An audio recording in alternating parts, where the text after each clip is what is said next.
Un stand en plein marché pour être au plus près du consommateur. Les militants de Greenpeace voulaient avant tout démontrer que le réflexe de manger de la viande n'est pas une fatalité.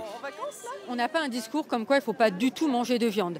Notre discours, c'est vraiment réduire notre consommation de viande, avoir une meilleure qualité de viande. Donc je pense que les bouchers peuvent aussi s'y retrouver. Et puis laisser aussi beaucoup plus de place aux protéines végétales.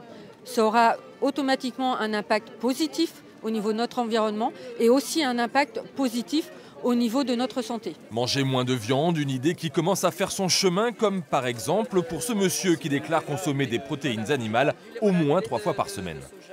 Mais je fais attention, depuis quelques années, la pression médiatique et la pression de ce type d'opération nous incite à manger moins, oui. Vous mangez quoi à la place dans ce cas-là? Que des végétaux, des steaks comme il le présente là, et puis beaucoup de salades, beaucoup de légumes. Et on vit très bien, et c'est très bon, et c'est très agréable.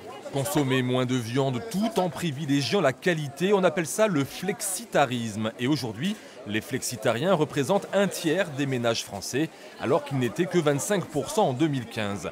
Une évolution fulgurante qui finalement n'est pas pour déplaire aux bouchers que nous avons rencontrés. Les jeunes de 20 à 30 ans préfèrent manger maintenant de la qualité que d'aller au supermarché ou manger des choses un peu comme tout le monde, quoi. Donc maintenant ils préfèrent avoir de la viande de qualité et manger sainement, quoi. C'est rassurant pour vous ça? Ouais, je pense vraiment que c'est rassurant et puis pour l'avenir c'est bien.